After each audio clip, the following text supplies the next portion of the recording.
আসসালামু আলাইকুম ওয়া রাহমাতুল্লাহি ওয়া বারাকাতুহু। শিক্ষার্থী বন্ধুরা, তোমাদের সবাইকে ড্রিম প্যারাডাইস টিচিং রুমের পক্ষ থেকে আন্তরিক অভিনন্দন ও শুভেচ্ছা জানাচ্ছি। সবাই কেমন আছো? আশা করছি সবাই ভালো আছো। আজকে আমি তোমাদের সাথে আলোচনা করব তোমাদের গণিত বইয়ের অনুশীলনী 11.1 অর্থাৎ বীজগাণিতিক অনুপাত ও সমানুপাতের তিনটি গুরুত্বপূর্ণ অঙ্ক নিয়ে। অঙ্ক তিনটি হলো 3 নাম্বার, 6 নাম্বার ও 7 নাম্বার।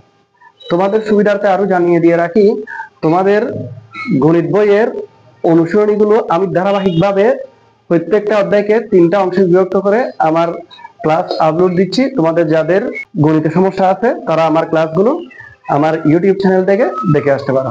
তাছাড়া 2023, 24 ও 25 সালে এসেছে এমন কিছু অঙ্ক আমি আপলোড দিয়ে রেখেছি, তোমরা উক্ত ক্লাসগুলো আমার চ্যানেল থেকে দেখে আসতে পারবে। এখানে লেখা আছে তোমাদের গণিত বইয়ের 3 নাম্বার, দুটি সংখ্যার অনুপাত 3:4 এবং এদের লসাগু, এটা গসাগু নয়, এটা হবে লসাগু 180 সংখ্যা দুটি নির্ণয় করো। তাহলে এখানে যেখানে দুইটা সংখ্যার অনুপাত 3:4 দিয়ে আছে, আমাকে আগে অনুপাতের সাধারণ রাশি ধরে সংখ্যা দুটি নির্ণয় করতে হবে। মনে করি সংখ্যা দুটি যথাক্রমে 3x ও 4x।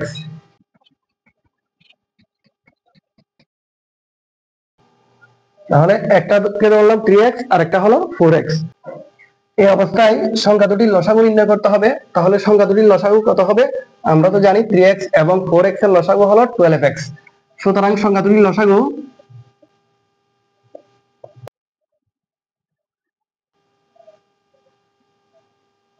লসাগু হবে 12x। এখন এখানে লসাগু দিয়ে আছে 180। প্রশ্ন মতে 12x = 180। এখন আমি যদি উভয় দিকে 12 দ্বারা ভাগ করে দিই, সুতরাং x = দাঁড়ায় কত? 15।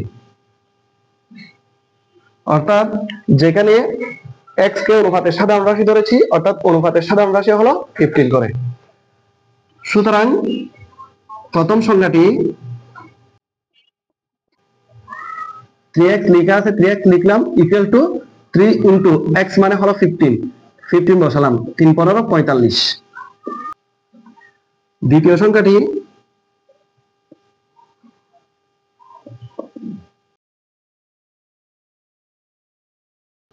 সংখ্যাটি ছিল 4x, 4x টা লিখলাম 4 ইনটু x মানে হলো 15, 4 15 হলো কত?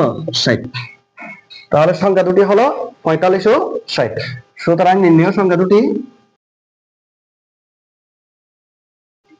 45 ও 60। এই হলো তোমাদের 3 নম্বর প্রশ্নের সমাধান। এখন আমি 6 নম্বর অঙ্কটা নিয়ে আলোচনা করব।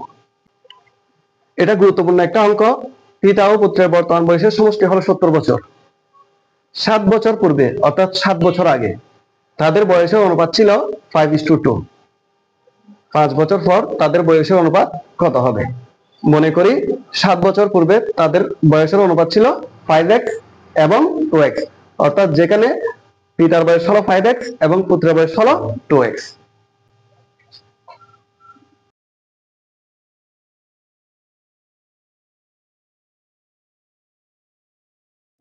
এই যে এখানে লিখলাম, তাহলে 7 বছর পূর্বে পিতার বয়স 5x এবং 7 বছর পূর্বে পুত্রের বয়স হলো 2x। পিতা ও পুত্রের বর্তমান বয়সের সমষ্টি বর্তমানে আসতে হবে। 7 বছর আগে থেকে বর্তমানে আসতে হবে। 7 বছর আগে বয়স কম ছিল, বর্তমানে 7 বছর পরে গিয়ে, অর্থাৎ বর্তমানে হলে 7 বছর পরে হচ্ছে আর কি, 7 বছর পরে গিয়ে তাদের প্রত্যেকের বয়স কত বছর করে বাড়বে? 7 বছর করে। অর্থাৎ 5x এর সাথেও 7 যোগ করতে হবে, 2x এর সাথেও 7 যোগ করতে হবে। কখন? বর্তমানের বয়সটা বের করার জন্য।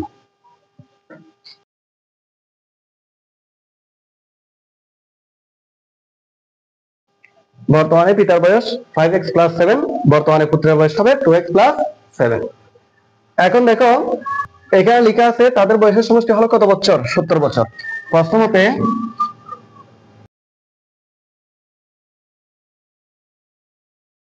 5x + 7 + 2x + 7 অর্থাৎ দুইজনের বয়সের যোগফল হলো 70 বছর, বা 5x 2x যোগ করলে 7x আর সাথে সাথে যোগ করলে কত হয়? 14 = 70। 7x কে এদিকে রাখবো, 70 - 14 হয়, বা x = 70 থেকে 14 গেলে 56, 7 এদিকে গুণ অবস্থায় ছিল, বিপরীত পাশে গেলে ভাগ। সুতরাং x ইকুয়াল টু কত 7 8 56, অর্থাৎ x এর মান হবে 8।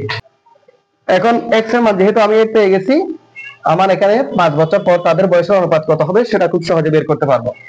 এটা যেটা লেখা আছে সেটা বর্তমানে লেখা আছে, তাহলে বর্তমানের চেয়ে 5 বছর পরে গিয়ে পিতার বয়সে 5 বছর বাড়বে, বর্তমানে যা আছে পুত্রের বয়সও সেখান থেকে 5 বছর বাড়বে বর্তমানে যা আছে সেখান থেকে, অর্থাৎ বর্তমানের সাথে এখানেও 5 যোগ করতে হবে, এখানেও 5 যোগ করতে হবে। কেমন? ইকুয়াল 5 ইন্টু x এর মান হলো 8, 8টা বসালাম, প্লাস এখানে দেখো 5 বছর পর পিতার বয়স হবে বর্তমানে যা তার চেয়ে 5 বছর বেশি, অর্থাৎ বর্তমানে ছিল 5x প্লাস 7, তার চেয়ে 5 বছর বেশি, সেজন্য যোগ করেছি। 7 আর 5 যোগ করলে 12, আর এখানে x এর মান 8, 8টা গুণ করতে হবে। 5 8 40, 40 আর 12 যোগ করলে কত বছর? 52 বছর। এটা হলো 5 বছর পর পিতার বয়স। ঠিক একইভাবে 5 বছর পর পুত্রের বয়সও বাড়বে, সেজন্য এখানে প্লাস 5 করতে হবে। আমার এখানে যে 2x প্লাস 7 লেখা ছিল, 5x প্লাস 7 লেখা ছিল, সেটা ছিল বর্তমান বয়স। যেহেতু 5 বছর পর বের করতে হবে সেজন্য 5 যোগ করেছি। ঠিক একইভাবে 2 ইন্টু 8 প্লাস 7 আর 5 যোগ করলে 12, 8 দুগুণে 16, 16 আর 12 যোগ করলে 28, 28 বছর। ঠিক আছে, এখন পিতা ও পুত্রের বয়সের অনুপাত বের করতে হবে। সুতরাং 5 বছর পর পিতা ও পুত্রের বয়সের অনুপাত সমান, একটা ছিল 52 আর একটা ছিল 28। এখন দেখো উভয়কে আমি 4 দ্বারা ভাগ করবো, 4 দ্বারা ভাগ করলে 4 13 52, 4 7 28, অর্থাৎ 5 বছর পর তাদের বয়সের অনুপাত হবে 13:7। এটাই হবে তোমাদের 6 নম্বর প্রশ্নের সমাধান। এখন 7 নম্বরে এই গুরুত্বপূর্ণ অঙ্কটি নিয়ে আলোচনা করব। এখানে লেখা আছে a অনুপাত b ইকুয়াল b অনুপাত c হলে তবে প্রমাণ করো যে a square b square c square into 1/a cube plus 1/b cube plus 1/c cube equal a cube plus b cube plus c cube. দেওয়া আছে a অনুপাত b ইকুয়াল b অনুপাত c, বা এখানে a থাকবে উপরে, b থাকবে নিচে, b থাকবে উপরে, c থাকবে নিচে, যেটা আগে আছে সেটা উপরে থাকবে, যেটা পরে আছে সেটা নিচে থাকবে। এখন যদি আর আর গুণ করা হয় তাহলে a এর সাথে c গুণ করলে ac, আর b এর সাথে b গুণ করলে b স্কয়ার, অর্থাৎ ac এর মান হবে b স্কয়ার। তবে প্রমাণ করো যে এটা লেফট হ্যান্ড সাইড ধরে করতে হবে অঙ্কটা।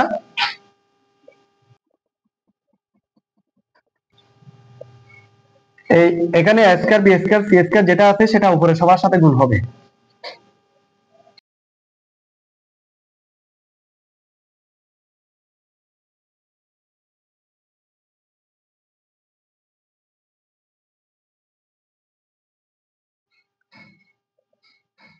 a স্কয়ার দিয়ে a কিউব কে যদি কাটাকাটি করি, এটা থাকবে নিচে, আর এখানে b স্কয়ার আছে, b স্কয়ার মান হলো ac, টা বসালাম into c square plus b square সাথে b কিউব কাটাকাটি করলে b নিচে থাকে, a স্কয়ার c স্কয়ার থাকে, a স্কয়ার c স্কয়ার মানে হলো ac whole square plus c কিউবের সাথে c স্কয়ার কাটাকাটি করলে c নিচে থাকে আর থাকে a স্কয়ার b স্কয়ার, আবার b স্কয়ার মান হলো ac।